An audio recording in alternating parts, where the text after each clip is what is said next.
Relationships and Higher Purpose, Chapter 13, Maintaining Relationships, as revealed to God's Messenger, Marshall V. Summers, on January 1st, 1989, in Albany, New York.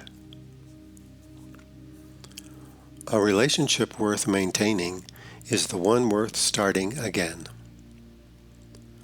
What are the necessary criteria and the basic requirements for maintaining a primary relationship? First, it is necessary that you share a commitment to each other's spiritual development.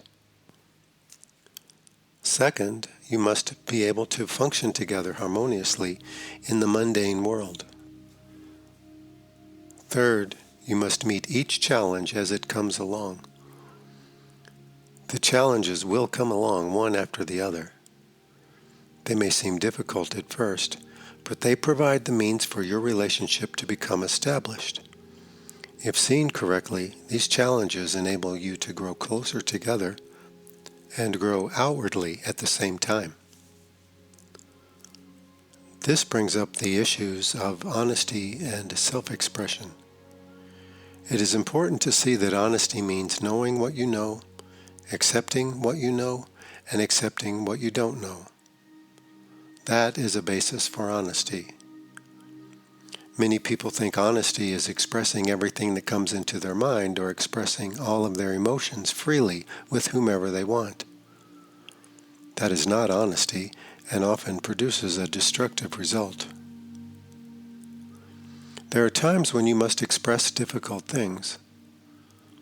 There are times when you must confess how you really feel, even if you suspect it may be divisive or difficult for your partner to hear.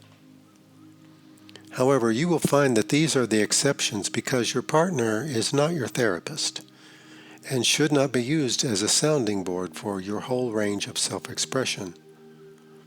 This is very important to remember, particularly for people who are involved in personal development and personal growth. Your partner cannot be everything to you. Therefore, you must find out, largely through experience, what you can express and what you cannot express in your relationship, what your partner can hear and what they cannot hear. To demand that your partner hear everything you have to say and face everything that you present is unfair and inappropriate. You yourself cannot do that. No one can do that. Therefore, your relationship will have boundaries, and these boundaries must be established and recognized. Each person's inner life must be respected. It cannot be invaded at will by one's partner.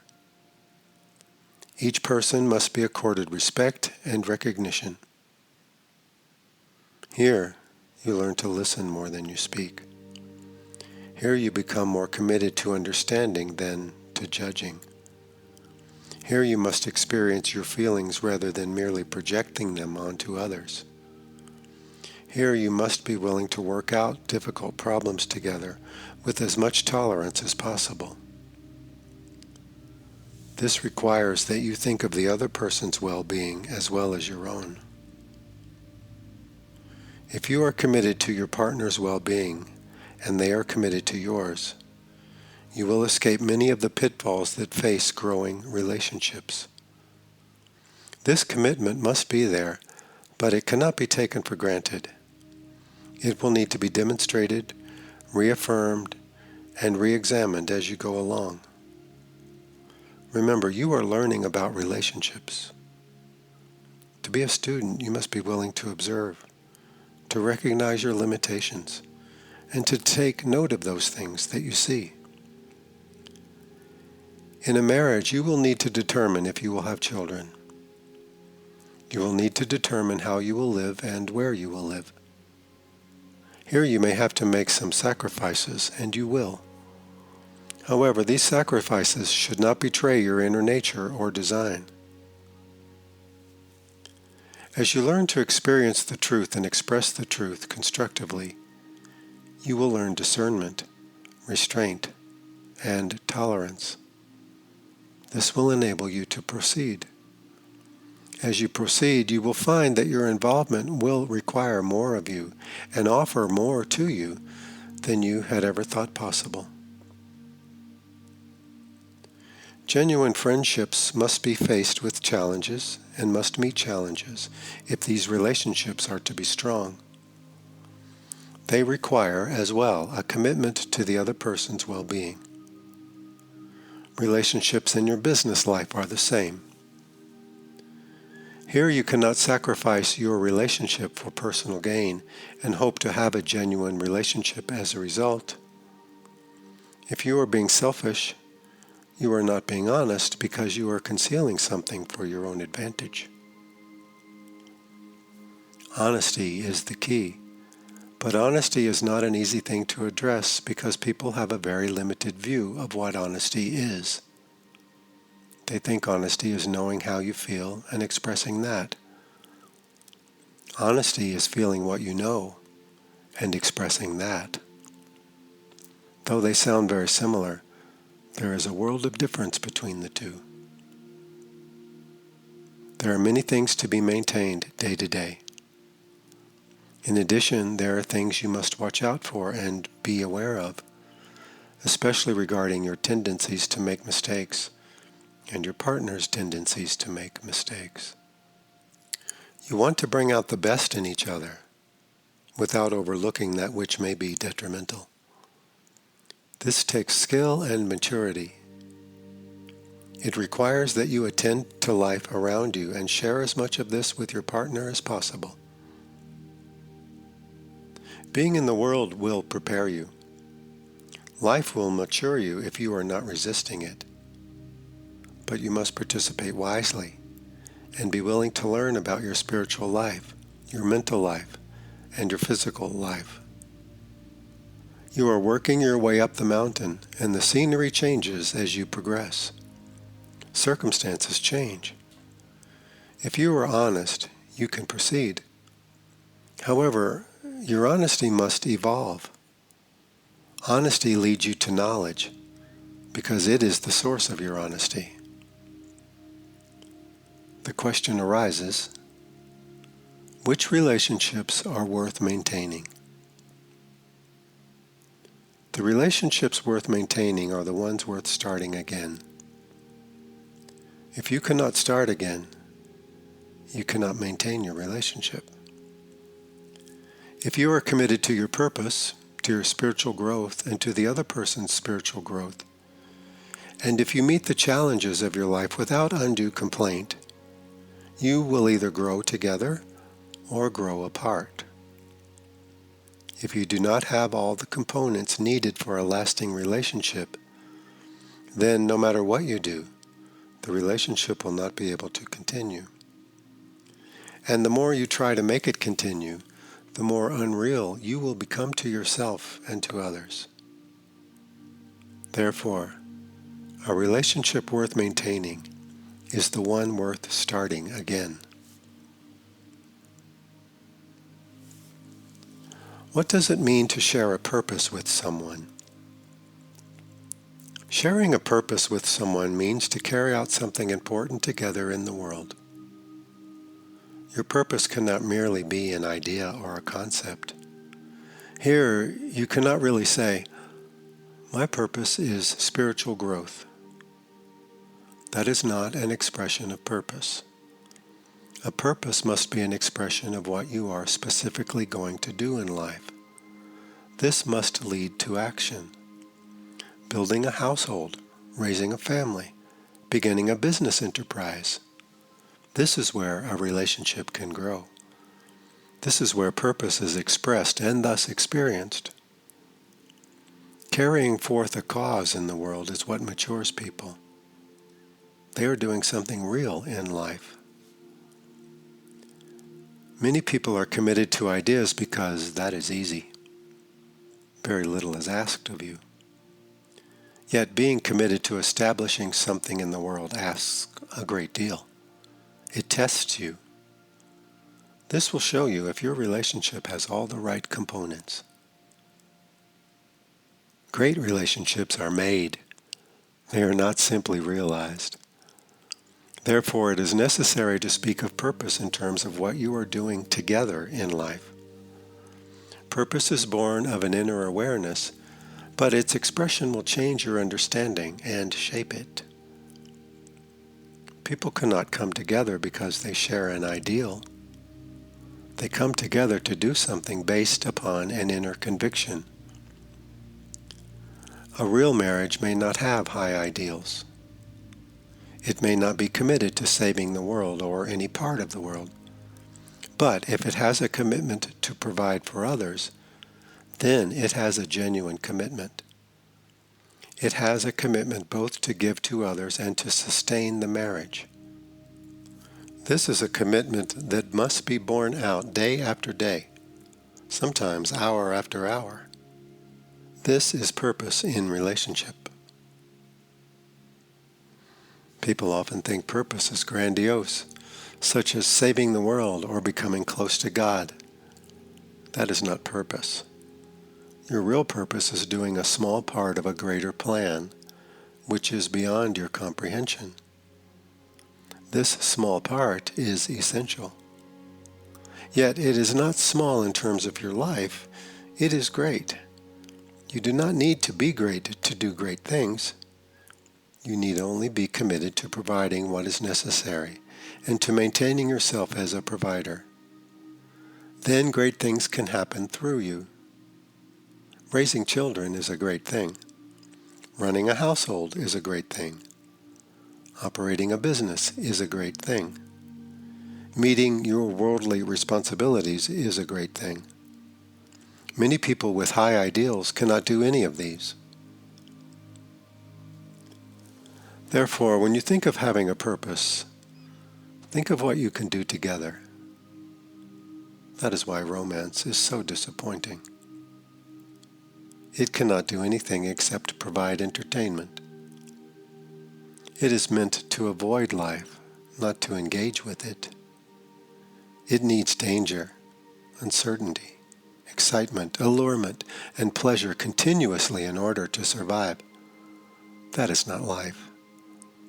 When you cease to have this stimulation in romance, your interest begins to wane, and you move on to someone new to regain the excitement.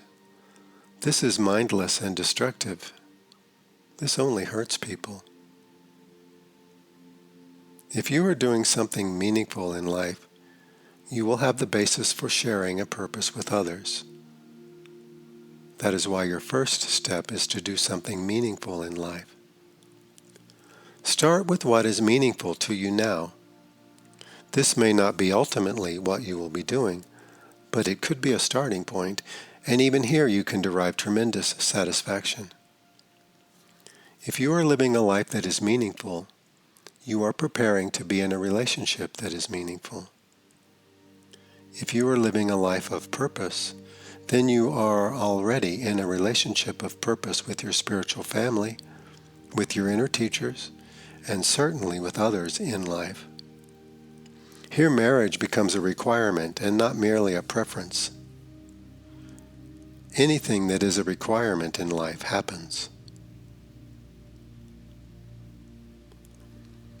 What makes a relationship spiritual, and how can I develop this? The answer to this question is twofold.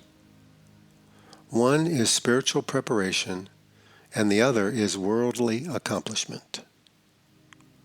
Every relationship has a possibility of generating some kind of spiritual emergence, though it may be very limited and short-lived.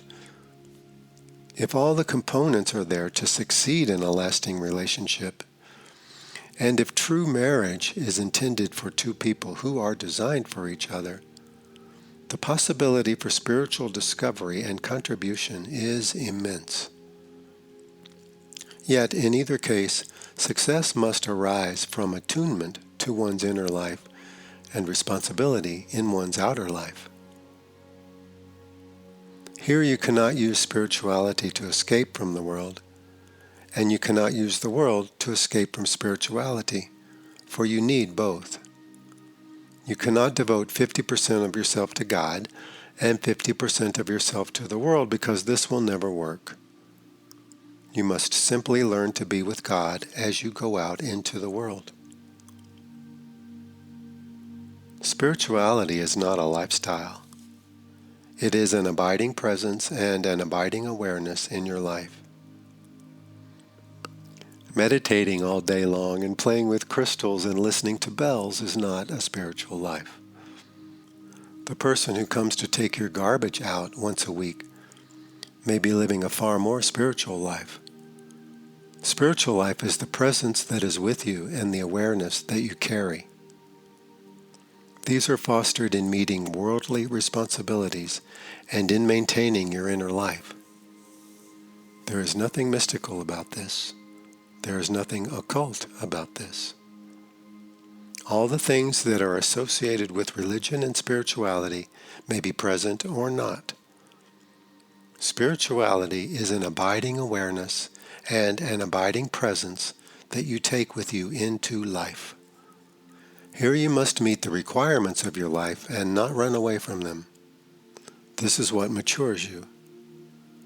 This is what makes you a worthy vehicle for God's expression.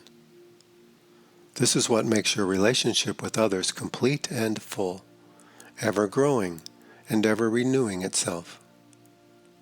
Then the passage of time will not be seen as a loss of the glory and glamour of your youth, but as a deepening and maturing of your experience, your contribution, and the depth of your intimacy with those who make up your primary relationships.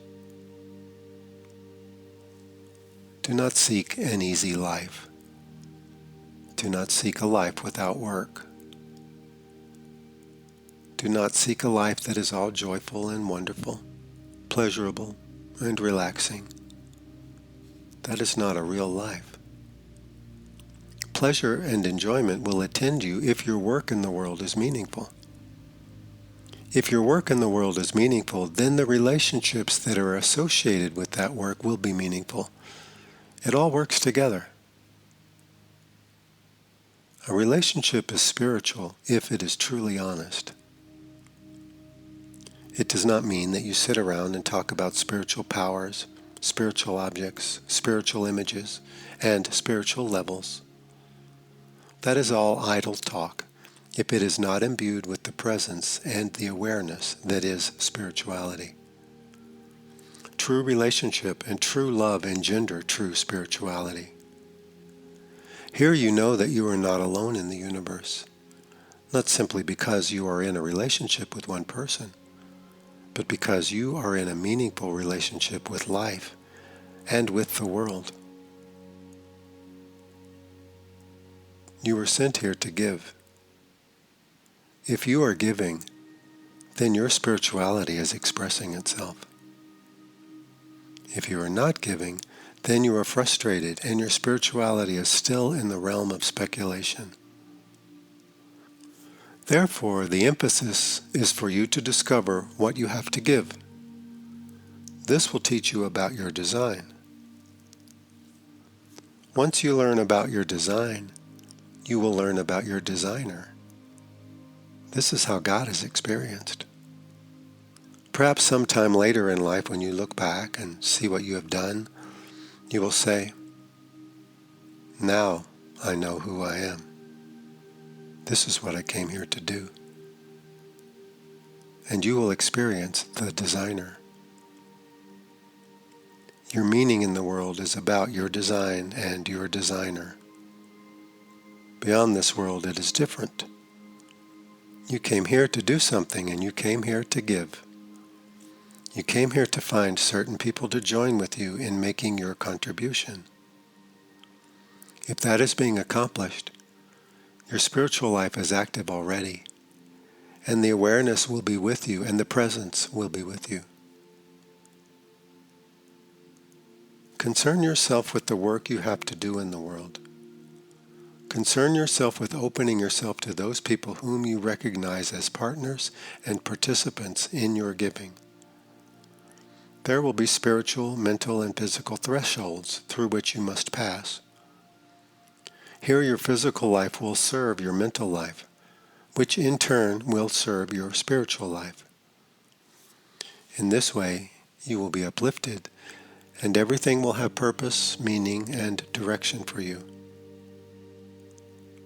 Spiritual practice is important. Yet you must determine whether you need to have a formal spiritual practice or not. Spiritual practice is an expedient here. It will save you valuable time. Yet it must be wedded with meaningful work and honest engagement with others. In this way you will reap its great benefits. Without an arena of expression, however, spiritual practices are like seeds that will not sprout, a crop that will not produce, an endeavor that will not yield its intended benefits. That is why when you speak of spirituality, speak of work in the world and of meaningful relationships. For this is where spirituality lives and expresses itself, through the love and labor of people. What about sexuality and spirituality? There are many questions concerning sexuality and spirituality. People's experience of error and discord around sexuality can be so substantial that they might want to escape it altogether. Sometimes sexuality is not necessary, and that physical energy or life force will be expressed in a different way. This is appropriate for people who will remain single or celibate, for ascetics in monasteries, and sometimes for very creative people who need to channel all of that energy into their work.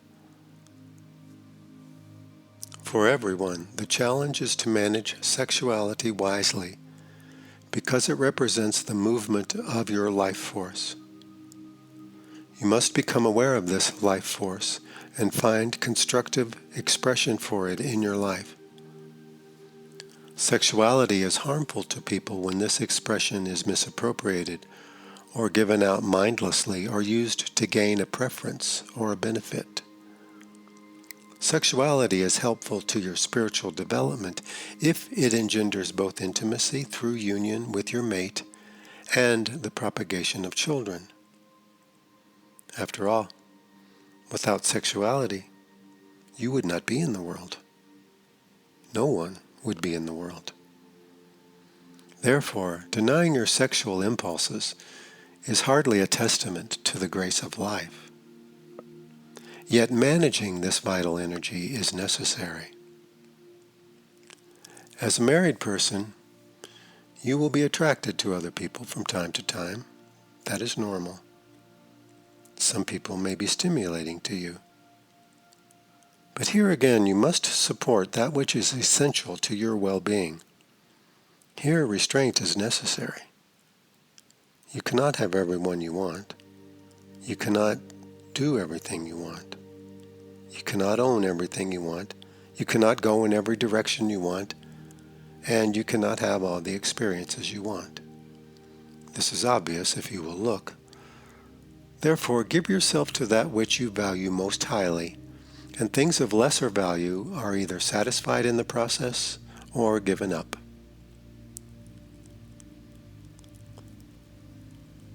Would you throw away or damage a lifelong marriage for a night in bed with someone else?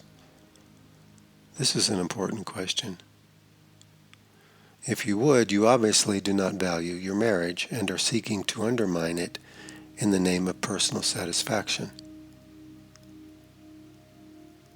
There are even more devious expressions of the use of sexuality where it becomes a liability. Attraction between people is normal to a certain extent, but it becomes aberrant when people are using sexuality to gain other favors. If you understand the power of sexuality and its importance, you will not want to misuse it. You will want to protect it, save it, and use it wisely. If you feel sexual and yet you are without a mate, use your sexual energy to deepen your spiritual practice and to accomplish things in the world. It is only energy after all. It is not sexual in origin. It is merely something you feel in a certain part of your body that expresses itself in a sexual way. You do not need to act upon this. In the same manner, sometimes you become very angry with people and you want to hurt them. Does that mean you go ahead and hurt them? No, not if you want to have your life be constructive and meaningful. Here it is the wise use of your powers that is important. Sexuality is a power because it is influential with people. Yet, in many ways, sexuality is highly overrated. The reason it is so highly valued is that people have nothing else to value. If you are out of touch with the real value of your life, you will value things that have far less value in and of themselves. Sexuality is valuable, but only insofar as it supports the experience of union and marriage and in propagating the race. However, to make sexuality the main expression or the sole interest of your life is aberrant and will hurt you and other people. It will distort your vision of everything else.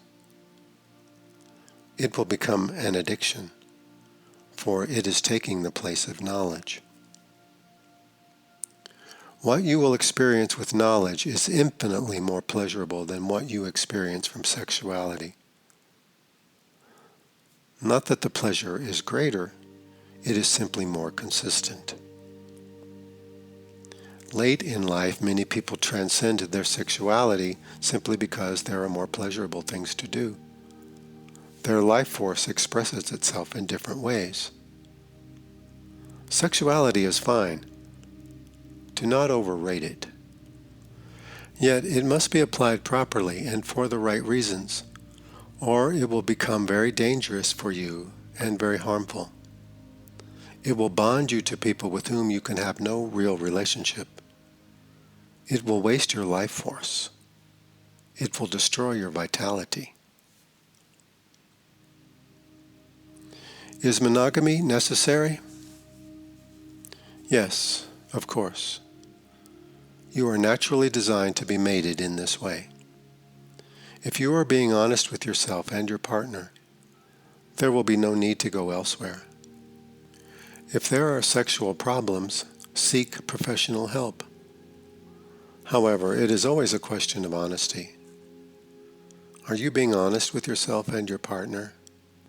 And are you finding constructive ways to express your honesty? Everyone knows that monogamy is necessary, though many people will not accept this because they are afraid that they will be trapped in some way. This reflects dishonesty because they are not being real and truthful with themselves. Relationship is a commitment to growth and to productivity. If it is only a commitment to personal happiness, it has no commitment at all. The commitment must always be to give and not to take. You cannot be committed to what you will receive from something. You can only be meaningfully committed to what you can give to something. Then it is up to you to open yourself to receive the benefits and the lessons that are the result of your commitment. In marriage, monogamy is necessary. You were designed for this. It is natural. If you violate this, there will be difficulty, and whatever rewards you seek outside of your marriage will be very costly to you.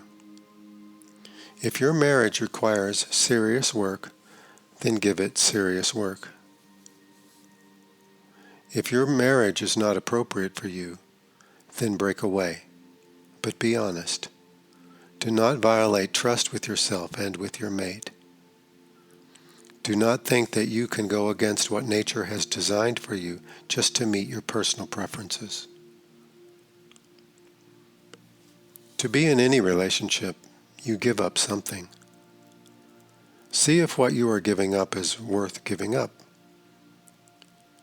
Real personal freedom is the freedom to find knowledge and to express knowledge. Real freedom is the freedom to be in relationship and to be free from your own internal obstructions and conflicts. This is freedom. Freedom to do whatever you want, whenever you want, is chaos. That is not freedom. That will lead you into divisive engagements. That will destroy genuine friendships. Using freedom in this way will undermine everything that is positive that you have undertaken to create. Understand freedom, and do not use freedom as an excuse to betray your best interests. Again, it is all a matter of honesty. If you are committed to doing something that is dishonest, you must continually deceive yourself and others. That is why the key word in relationships is honesty. This requires that you examine yourself, your motives, your thinking, and your behavior. This requires that you share yourself with others to learn of the meaning of your self-expression and to experience yourself as a contributor.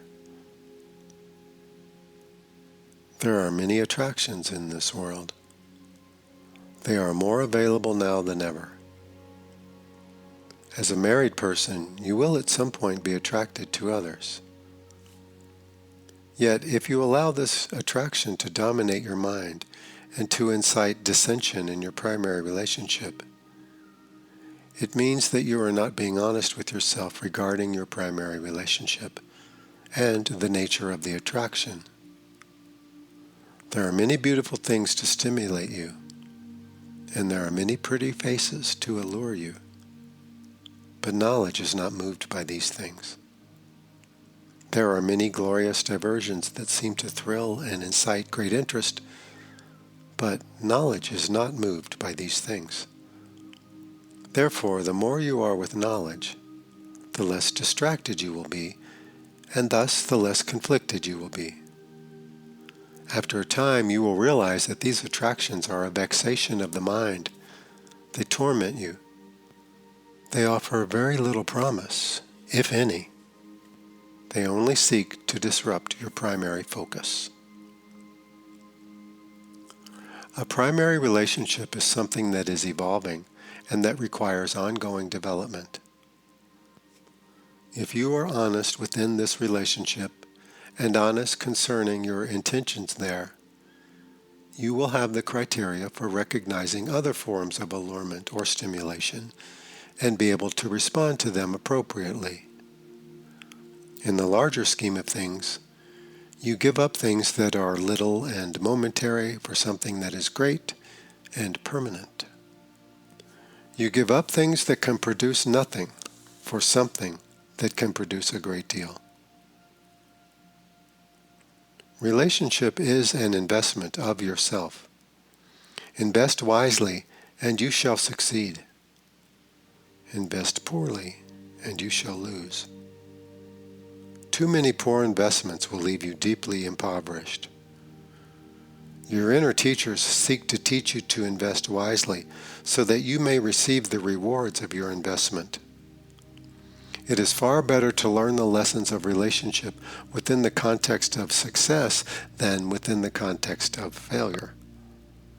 Some failure is necessary to provide contrast in your learning, but success is the better teacher. Unless you are aware of the rewards of true engagement, you will continue to seek other things. You who have experienced failure already need to have the experience of success. This will provide the necessary contrast, which will help you to choose wisely. This will enable you to establish your true priorities and emphasis. This will teach you to value yourself and to recognize the value of your investment in life. Saying that monogamy is necessary is to confirm what you know already within your heart, within your nature, and within your design. Think otherwise, and you shall violate yourself and others. Your justifications for doing this cannot conceal the fact that you are investing poorly and that you are robbing others of the opportunity for true relationship. How much should you share with your partner? Ultimately, you will want to share everything, but you must find constructive ways of doing this. It is not for other people to pay the price of your freedom. Freedom is a gift, and the freedom of self-expression is a great gift. If you have been in the world for any length of time, you will realize how precious this gift is. Do not abuse your right and do not use your self-expression to hurt others. Sometimes this is unavoidable, for the truth may stimulate pain in another. However, it is still your motive that must be examined. You can respect another as much as yourself, and yet not use another's fear of pain as an excuse not to express yourself. Here you must find a balance within the boundaries of your current relationship. There is no exact formula here, only guidelines. It is very important that you share your intention to realize your spiritual purpose and worldly accomplishment at the outset in a relationship, for this will give you an idea if your prospective partner is going in the same direction as you are. This is necessary to discern in the beginning. It is very costly to find out later that you never were going in the same direction. Therefore, share your goals and values regarding your spiritual purpose and worldly accomplishment as fully as possible as you proceed together. Learn to express your conflicts, your resentments, and your angers constructively within your relationship. If you are not expressing them, they will find other more destructive ways of expression. You are always expressing yourself. You cannot prevent yourself from expressing yourself. It is how you are expressing yourself that is important. This requires consideration of others and an examination of what you want to achieve in your self-expression. It is not enough merely to say, "It is my right to express myself. I will express myself no matter what." This is irresponsible. This is mindless. This is not thinking within the context of being in a relationship. Be honest and honestly examine how you may best express yourself in any given situation. Upsetting people may be unavoidable in certain situations. However, you will find as you learn to constructively express yourself, particularly regarding those feelings and thoughts which may be painful to another, that you can avoid unnecessary conflict in most cases. Sometimes you cannot avoid it.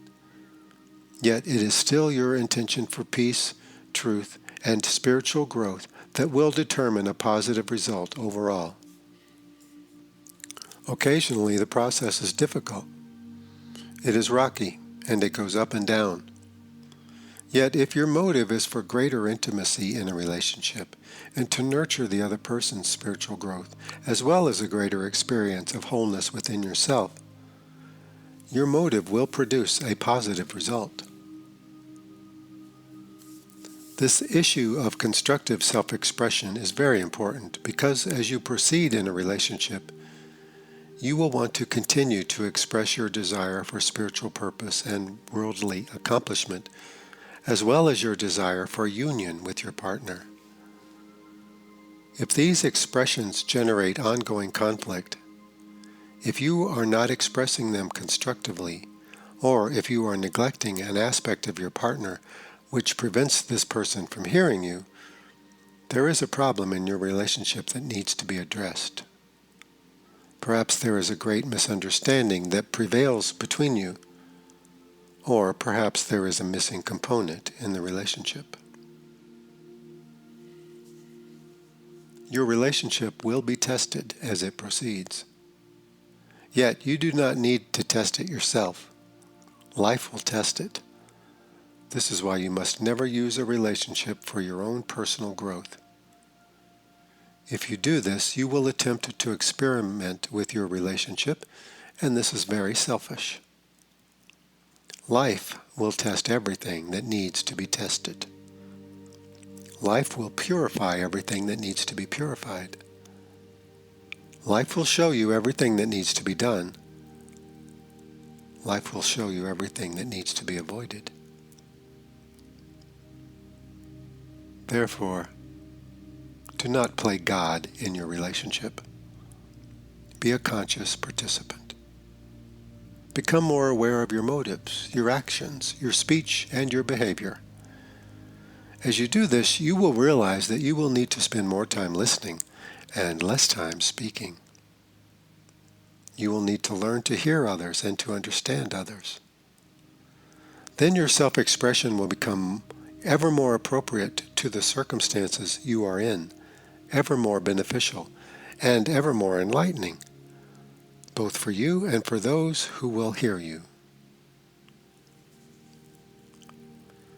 If you use self-expression as a form of personal domination, you will merely be attempting to take revenge on your current relationship for everything you think has happened in the past. It is not your partner's responsibility to bear the brunt of your past pain. This is the work for a professional who can help you resolve past difficulties, if they cannot be resolved within the context of your current relationship. You would not go to your partner if you had a serious physical ailment. Therefore, do not go to your partner if you have a severe emotional problem that is the result of conflict in the past. Your partner is not your therapist. Do not use your relationship for therapy. Use your relationship for self-expression, for the development of honesty, and for contribution. It is your responsibility to become whole within yourself. Your partner will help you, life will help you, and other people will be called upon to help you as well. Each person in a primary relationship has an inherent responsibility.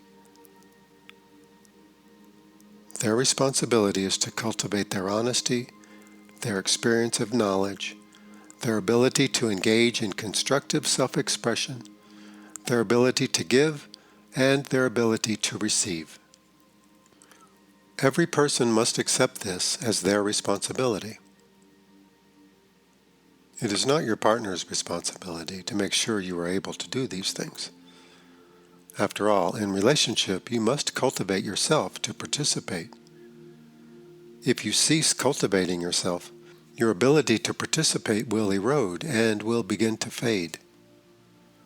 If the other person is growing and you are not, they will outdistance you and you will lose your compatibility. This in no way should be a race between the two of you. Instead, it is a matter of responsibility. If you can move forward together, side by side, then you have established a compatibility in learning together that will be immensely beneficial for both of you and for everyone with whom you come in contact. Here you will become the seed of community and a source of nourishment for others. This compatibility and learning must be attended to as you proceed. It must be nurtured and supported. At times, other people will need to help you, for between the two of you, you cannot see everything. Here you do not seek to replace your partner, but instead seek support from others in allowing your relationship to become ever richer, deeper, more fulfilling, ever more productive for the world. You will always notice the happiest couples are those who are giving something to the world. Yet bear in mind that they are doing this without attempting to replace their union with their external responsibilities. For if these responsibilities are genuine, they are a result of the couple's union together. Their first responsibility is to support their union, and their second responsibility is their contribution to the world. It is not the other way around. It will be a great challenge for these relationships to maintain their union in the face of worldly demands. In some ways, this can be more difficult than the contribution of their gifts. Here people must be vulnerable to each other. They must have their honesty challenged. They must grow and they must refine themselves. Though the outside world will require this as well, the intimacy between two minds establishes a condition for growth that is unparalleled in the world. What do you do when you do not agree about money? Here, the problem is not with money. It is with values. It is a compatibility problem. Money is a means of expressing things. It is also a means for getting things done. Here you will need to look at what you want to express and what you want to achieve. Money is the means. It is not the problem. The problem is not being in alignment with what you want to express and with what you want to accomplish. Here money can express confusion as well as the truth of your internal design. You must discern which is which within the context of your relationship and allow yourself to receive feedback from others to help you. If there are serious disagreements about money, and if these disagreements continue, it is unlikely that your relationship will be able to survive. Sometimes people work out arrangements, but if these arrangements are too compromising to the basic nature of the people involved, the arrangements will not stand, and the conflicts will emerge again and again. That is why it is wise at the outset to look at how your prospective partner earns money, why they value money, and how they spend money. What do they spend money for? What are their values? What is their emphasis?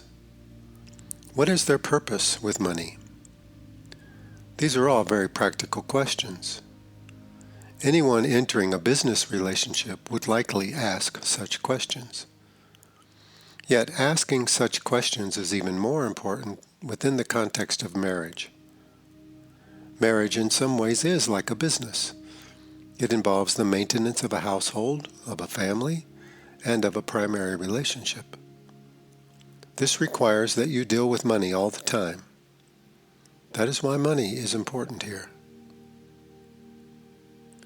Problems with money are problems in self-expression and in honesty. Like sexuality, money can be used to express truth or illusion. It can be used to express a desire for harmony or an intention to uproot or destroy an existing relationship. People often blame money, but money is not at fault. It is what people do with money and why they do it that are the problem. Sexuality and money, then, are arenas in which deeper, more inherent problems arise and express themselves. Compatibility regarding money is very important for the survival of an intimate relationship. A little contrast between two people is important because this stimulates growth. However, if the differences are too great, then those involved will feel infringed upon and there will be continual friction. Therefore, if serious problems arise regarding money, you must examine your motives with money, your values with money, your purpose with money, and what you are attempting to express with money. Is your use of money expressing a desire to build your union, or is it expressing a desire to escape from or to avoid union? Is it expressing a desire to share something, or a desire to hide something? If people recognized these issues at the outset in their relationships, there would be far fewer divorces in the world. Often divorce is when you have just spent a great part of your life finding out something you could have known at the outset. This is why knowledge is so important, because knowledge will help you see these things in the beginning of the relationship. Knowledge will save you time. Saving time means the elimination of suffering, which is a very important emphasis here. If you feel an emerging sense of purpose in your life, then increasingly you will not want to invest yourself poorly in any arena of your life.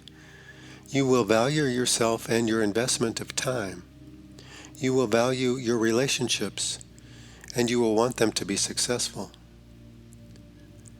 If serious problems arise regarding money, you may want to seek professional help.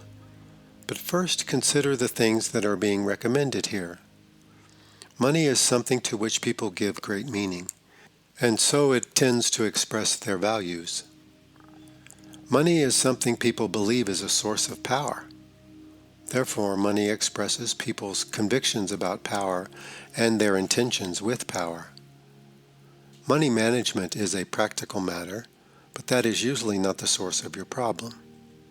The problem is with values, honesty, and commitment. Confusion regarding money represents confusion about your purpose and direction in life. Money is a practical substance to be used for practical purposes.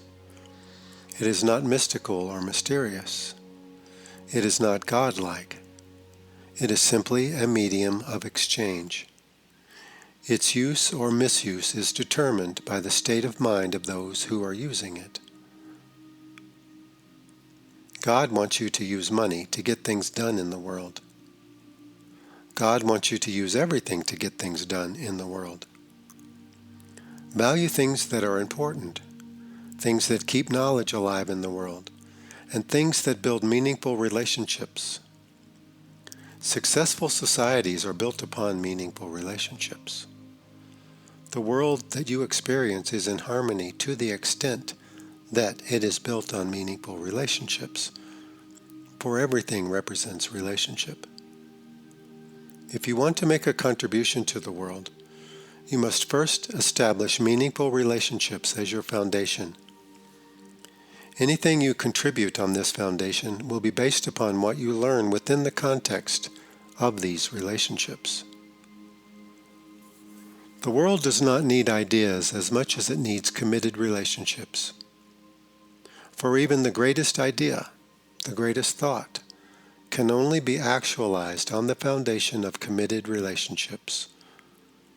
That is why relationships have such great emphasis, not only for your own advancement as a person and as a student of knowledge, but for the well-being of the world and everything within it.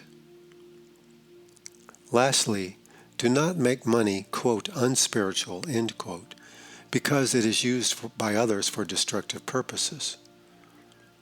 Do not make sexuality unspiritual because it is used by others for destructive purposes. With knowledge, everything is given new purpose, new meaning, and appropriate self-expression. That is why knowledge is the guiding power in your life.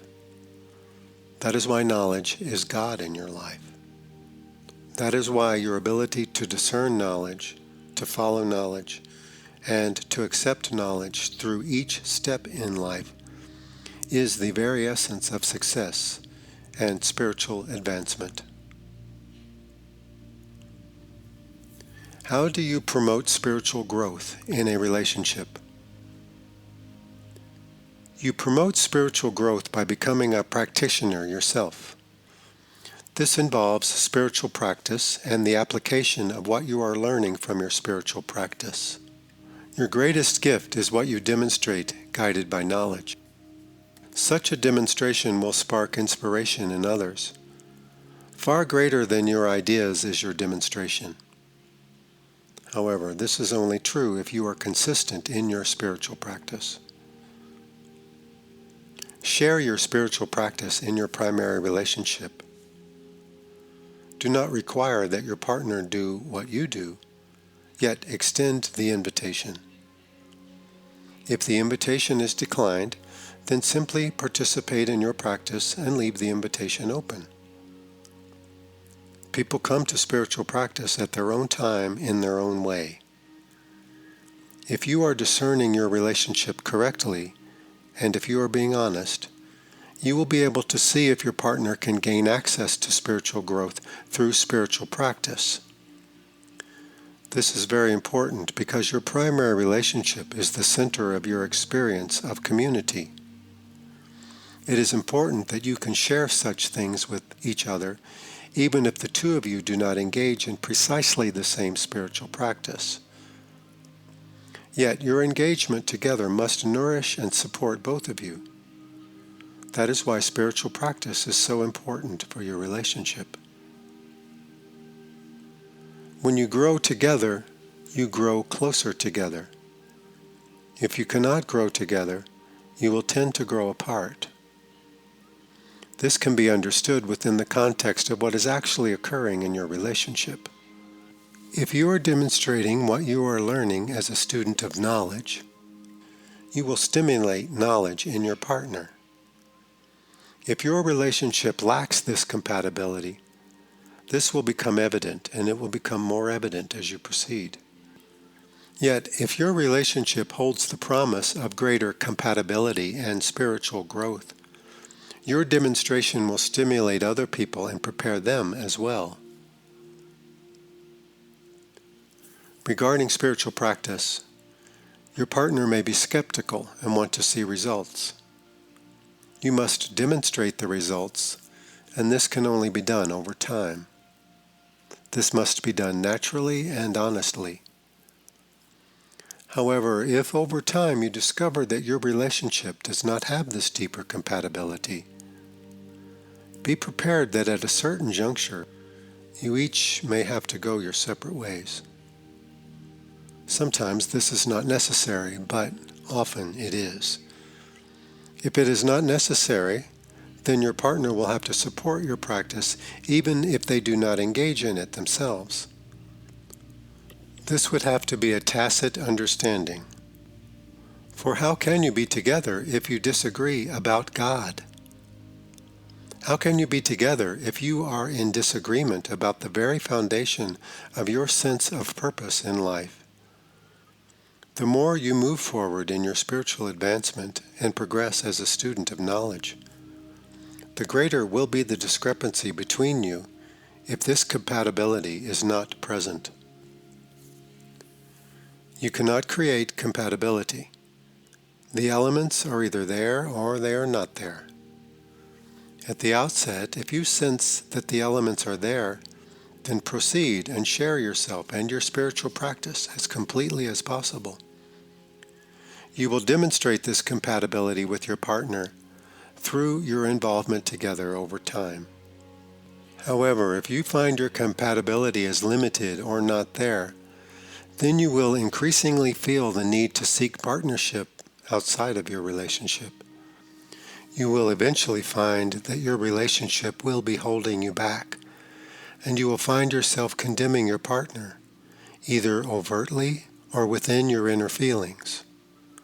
That is why there is such a great emphasis here on recognizing compatibility at the outset. Physical, mental, and spiritual compatibility. You must be at a similar place in your journey up the mountain. That is why there are not many relationships that actually have this spiritual resonance. Far more marriages are built upon a physical and mental association. Yet a marriage between two people that is built upon a spiritual foundation, a holy marriage, is far more rare. Do not think that everyone can have this in the form of a marriage to one person. Do not think you can create it with someone you find attractive. Many people will experience this spiritual compatibility within the context of a spiritual community. Many people will experience this in their relationship with a genuine spiritual teacher. It is rare that this greater spiritual compatibility will necessarily be evident in a traditional marriage between two people. Yet that does not mean that you, who are a student of knowledge, cannot find this deeper compatibility in relationship. You are meant to find this in relationship, yet you must not insist that it exist within a marriage. A great ally will come to you as your call for knowledge is sent out into the world. A teacher will be sent. Partners in learning will be sent, and partners in practice will be sent. And with these people you can experience a great union. For, as it has been said, the greatest union is not necessarily to be found within a marriage to one person. Most people want their marriage to be the ultimate relationship, but often the ultimate relationship occurs outside of marriage. Marriage is being addressed here primarily because this is the form of relationship where most people are focused and where their interest lies.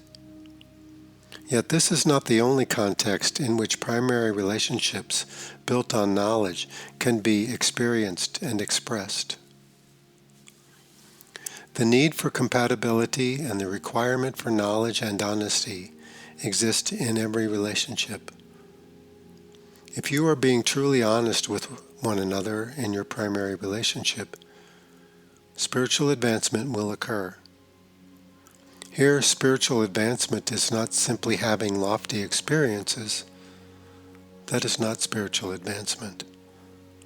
Spiritual advancement means that there is an inner opening occurring within you and a greater sense of purpose, commitment, and service to life. It is an inexplicable emergence within a person that slowly changes their entire frame of reference and ground of being. This is spiritual growth. Spiritual growth is not going off into the clouds with angels. Occasionally in life you may have an experience like this to uplift you, but this is not spiritual growth. Here again it is necessary to make the distinction between romance and relationship. Do you want to have a romance with God, or do you want to have a relationship with God? Do you want to go up and have parties with God, or do you want to get something done in the world with God? Do you want to escape the vicissitudes of life with God, or do you want to bring God into the vicissitudes of life? This is the difference between romance and relationship. Go to God, and God will take you into the world. There is no escape in God. You will find comfort, love, and refuge, but not escape. You did not come into the world to escape the world. You came into the world to work in the world. You came into the world to bring healing to the world. You came into the world to learn to utilize your worldly body, your worldly mind, and your worldly expression and contribution. You came into the world to contribute your gifts, which you have brought from God. You do not want to go back to God with your gifts not given and the presence of knowledge undiscovered. You came into the world to discover this presence. This presence is the greatest gift, and from this gift emanate specific things, whether they be food and shelter for the poor, or inspiration and humility for the rich. This can be a demonstration of truth for everyone you come in contact with. These gifts all emanate from the presence of knowledge within you. Commit yourself to your spiritual growth. Commit yourself to being a student of knowledge. Commit yourself to learning to follow, to receive, to give, and eventually to lead, in that order. If both of you in relationship share this commitment, it will proceed with you, and the two of you together will become a source of meaning for others. As it has been said, there are no great individuals. There are only great relationships. Build a great relationship, and you will experience greatness in your life. Many problems arise in relationship: inner conflict, irresolution from the past, problems in judgment, problems in self-expression, problems in intimacy, problems in managing money, and problems taking care of physical things. Problems arise. Though the greater purpose of your relationship is contribution, to develop the ability to make your contribution, you must bring your mind into a unified and focused state. Your self-expression, your priorities, your values, everything. Much of this is achieved through problem solving in specific matters and issues. In relationship, you will mostly serve each other through demonstration. It has been emphasized that you should not become a therapist for each other because this creates a dependency that will eventually be destructive. If you need specific help in specific areas, go to those who specialize in resolving these issues and providing this service. Do not burden your relationship with the requirement of healing your past or irresolution. Do not expect your partner to be able to comprehend everything that you feel, to know how to resolve everything that you present, or to know how to deal with your anger, your frustration, and your grief. Your partner is there to help you move forward in life. Yet it is your responsibility to prepare yourself for contribution and for relationship. It is not your partner's responsibility to prepare you. This is so often forgotten, particularly amongst people who are committed to spiritual growth and advancement. They unquestioningly assume that their partner is their 24-hour-a-day therapist. Then therapy begins to dominate their relationship, and they lose sight of why they came together. Some relationships seem to be all about therapy and nothing else. If a person can progress in this therapy, eventually they will not need the relationship anymore and will tend to move on, leaving the other person behind in a state of great confusion and discouragement.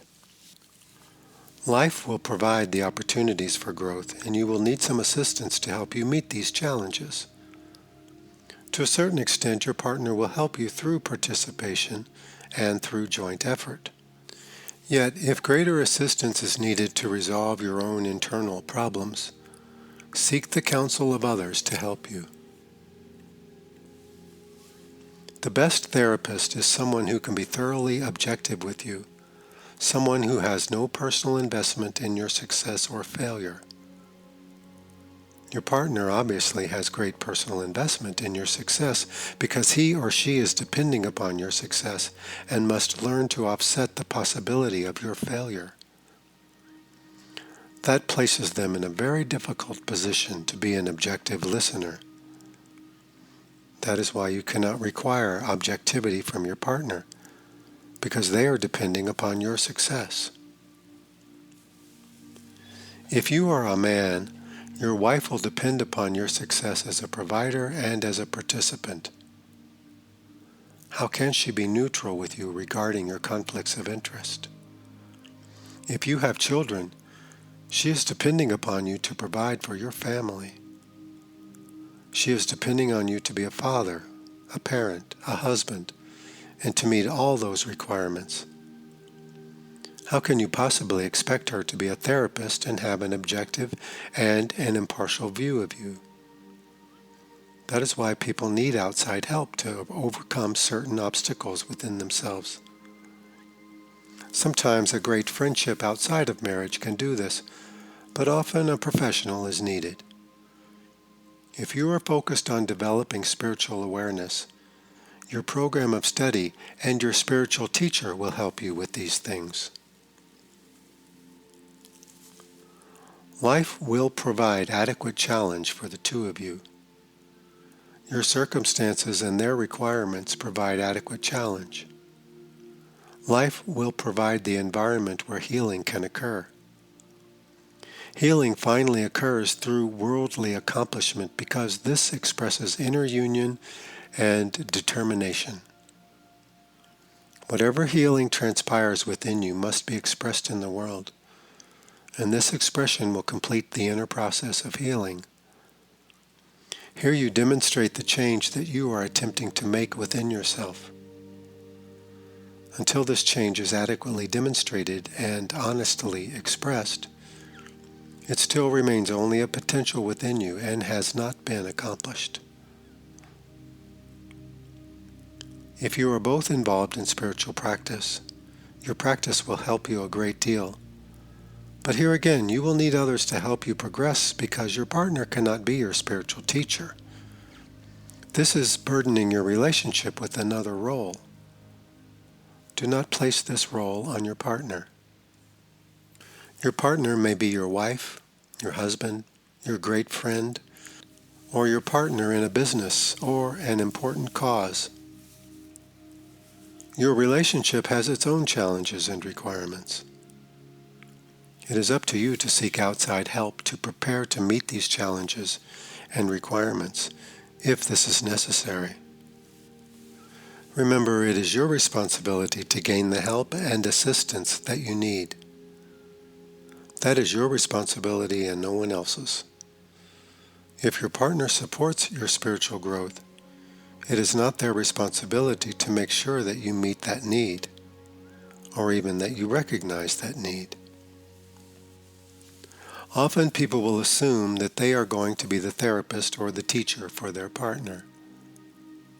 These relationships almost never succeed and are extremely costly because the giver will eventually feel taken advantage of, and the receiver will be blamed for not meeting the giver's expectations. Yet in truth, the relationship got off to the wrong start. It was based upon a misunderstanding. It was based upon an assumption that was unreal and dishonest to begin with. Nobody can win in a situation like that. Let us give you an example. In marriage, you want to be with someone who is prepared to be married. You do not want to have to prepare them to be married. You cannot do that. You do not want to rescue them from their circumstances. You want to meet someone who is capable and ready, who shares with you a desire and commitment to be married. You want someone who is compatible with your values and your behavior. This is a practical matter. It is not a romantic issue. It is not an emotional issue. It is a practical matter. Marriage is a practical matter. Its success is based on what it can do in the world. What marriage can do in the world is what will provide nourishment for its participants and for its family and community. Relationship is a practical matter. If you gain no other insight or piece of information from this book, remember this. If you cannot participate in the world together, you will not be able to be together. Therefore, you want to choose someone who is ready, willing, and able to participate in the world with you. Not someone who wants to do it but cannot do it, or someone who can do it but who does not want to do it, or someone who is not ready to do it but who someday might want to do it. This person must be ready, willing, and able. If they are ambivalent and you are not, you will pay the price and they will receive the blame. This is not healthy. What little you will learn here, you will learn at a great cost. Failure can be valuable in learning, but only in small increments. Do not attempt to be a therapist, doctor, savior, or minister for your partner. Be a partner to your partner. It is your responsibility to find the assistance and the support that you need to be able to be a partner and to participate in relationship. This is your responsibility. Your relationship's responsibility is to the world. Your responsibility is to make sure that you can participate. What about infidelity? This may be a very difficult question if you are faced with it, but it is not complex. No problem is complex if it is seen accurately. Its solution may require many steps, but the problem is never complex. People want truth, but they also want untruth, so their assessment of the situation becomes complex. They want to gain an advantage without giving anything up. That makes things very complicated. There is always an exchange in life. You give up something for something else, so there is always a trade-off. Infidelity is the result of dishonesty. Something real is not being addressed. There are several causes for infidelity, but they are all the result of dishonesty. If you have gone to the extent of becoming sexually engaged outside of your marriage, you are not being honest with your motives or your interests. You are not meeting the challenges of your marriage. You are not meeting the problems of your marriage. Perhaps it is a problem of fundamental incompatibility within your marriage. Perhaps it is a problem where you cannot meet a difficulty or challenge in the world and you are seeking escape elsewhere. Perhaps there is a problem where you cannot control your passions for others. Perhaps it is a problem where in some way you are committed to destroy that which is of value to you. Perhaps your marriage is over. Perhaps your marriage is just beginning. No matter what the cause, infidelity is an expression of dishonesty. You are not meeting the challenge of dealing with the cause of your difficulties, and you are expressing your difficulties inappropriately. By nature, you will be satisfied with one person if you are meant to be in a marriage. If you are not meant to be in a marriage, that is another matter. If you are not meant to be in a marriage, then sexuality is not appropriate for you anyway. Again, it must be emphasized not to use sexuality as a form of entertainment, self-indulgence, or personal exploration. Sexuality is for union and for the propagation of the race. Why would you seek an experience of union outside of a primary relationship? You would not. If you use sexuality inappropriately, you will pay dearly for it. You will hurt yourself physically and emotionally, and you will deny your spiritual purpose. There are many attractions in the world. You will need to deal with at least some of them, but remember that knowledge within you is not swayed by the world. If you are with knowledge, you will be able to meet these challenges and pass through them. You will be able to address those problems within yourself that would make you want to seek sexual union outside of your primary relationship. If you are using sexuality as an escape, you are being dishonest about your life. If you are seeking sexual engagement outside of marriage, you are being dishonest about your marriage. You must face this, and face it right away. There are many causes for seeking this escape, but they are all expressions of dishonesty. It may be that your marriage needs to be attended to, or that your marriage is over. It may be something in the world that needs to be attended to that has nothing to do with your marriage. There is no escape from your responsibilities, and the attempt to escape them will cost you dearly. It may even cost you your life. That is why if you are honest, you will realize your need for courage. Dishonesty is weakness. Courage is strength. As you progress in life, you will give up many things in order to gain things of greater value. Even in the natural progression of your life, you relinquish your childhood, your adolescence, your youth, your middle age, and then your physical body altogether, each for a greater life, each for a greater responsibility, and each for a greater understanding. There are many attractions in the world, and you will feel them.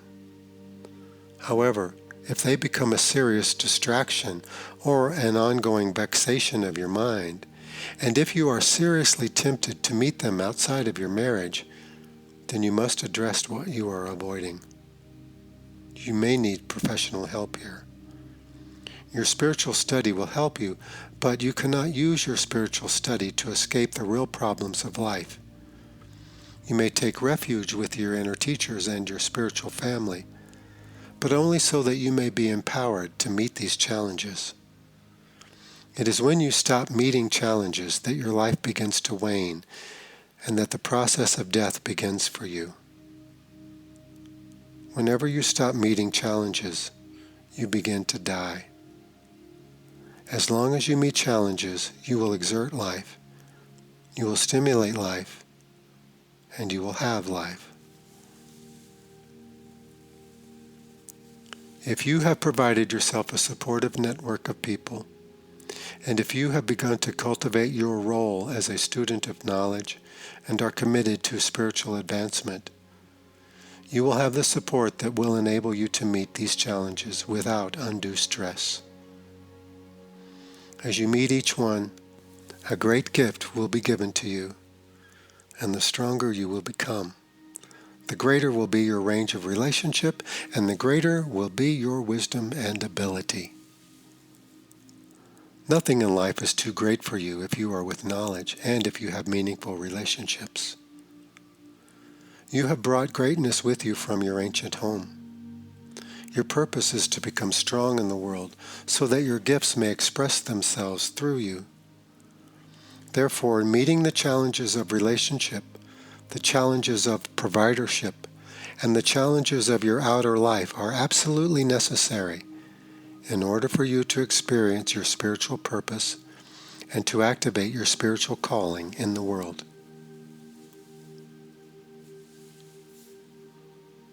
What about homosexuality? Everything that has been said in this book applies to relationships of this kind. They are not that different. There is some difference, however, in that the balance between people physically will be different. It can be more difficult here to create a harmonious, stable relationship. This is not because of sexuality as much as it is because of physical alignment. It is possible to have a genuine relationship within the context of homosexuality. Yet it may be more difficult to adjust together physically, and you will have problems in dealing with society because society may not accept your relationship. This will make a successful relationship more difficult. However, success is still possible, and you should still strive for success. Here you must realize that because you are in a relationship that society does not accept, there will be greater challenges. Do not attempt to use your homosexuality to define yourself. The emphasis is still the development of primary relationships. Your sexuality should be a small, essential, and important part of that. If sexuality is used to experience union with one person, it is meaningful. But it should not be your identity, nor define you. The challenge of intimacy and the challenges of meeting worldly responsibilities remain. In many homosexual relationships, people are escaping responsibility by attempting to meet their need for meaning through their sexual engagements. There is a great deal of sexual addiction here, yet the possibility for true relationship remains. In heterosexual relationships, there are also many difficulties, but the possibility for meaningful relationship remains. Monogamy is essential. Using sexuality to build the experience of union is essential. Establishing contribution in the world is essential. Developing union and harmony is essential. The requirements of life do not change because of sexual orientation. Are men and women different? Yes, men and women are different. Their emphasis is different. Though these differences seem to be lessening with the integration of society, by design, men and women are somewhat different. Even their spirituality will find a slightly different expression overall. Whatever could be said about this would have many exceptions, of course, because the range of expression of men and women is very great, and there is a very great overlap. However, men and women will experience life a little differently. To some degree, they will have a different emphasis overall. This is very important. This is why women cannot expect men to be like women, or men cannot expect women to be like men. And yet they should not make the distinction so great that communication and self-expression cannot be accomplished. It depends a great deal on the interaction between the two people involved. Do not think that the universe is masculine and feminine. Do not think that what exists in the world holds true for all levels of existence. Sexuality is not the basis of life, though it is the means of propagation of life in the physical universe. It is part of your physical design to be a man or a woman. It is part of your emotional design to be a man or a woman. Here you must make some distinctions. Here you must find out what this means in terms of your own experience. These distinctions are important, yet your spiritual purpose will eclipse them. When something is eclipsed, it is not denied. It is overshadowed by a greater reality and a greater presence. The mental is not obliterated because it serves the spiritual. The physical is not denied or overlooked because it serves the mental. Your mind must become educated about the physical world. Your spirit must become educated about the mental environment. That is why you are in the world, because you must become educated about the mental and the physical realms. That is why it is ridiculous to use spirituality to escape the world. Instead, use spirituality to learn about the world. Learn to engage yourself in the world meaningfully, purposefully, and constructively. Develop relationships within the world, for relationship is all there is. The world is a place of learning because people are learning about relationships. All learning is about relationships. How to be in relationships, how to express yourself in relationships, how to work within relationships, and how to contribute in relationships. Everything that relationships provide for the world is to stimulate deeper relationships. Relationship is the experience of self-expression and affinity. Men and women are different in their vehicles of expression, not in their spirituality. There is no masculine spirituality and feminine spirituality. There is spirituality expressed through the masculine, and there is spirituality expressed through the feminine.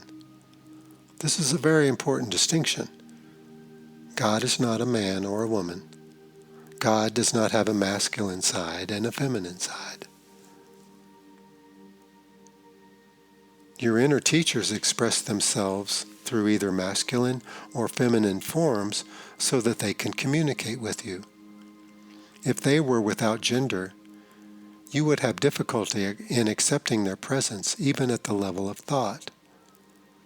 They would be perceived as a thing, an it, quote unquote. It is very hard to be in relationship with an it, quote unquote, so they take either a masculine or a feminine form to enable them to be in relationship with you.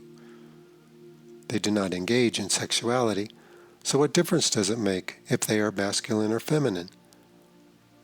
Often they will choose either a masculine or a feminine role because that was their identity when they graduated from the world.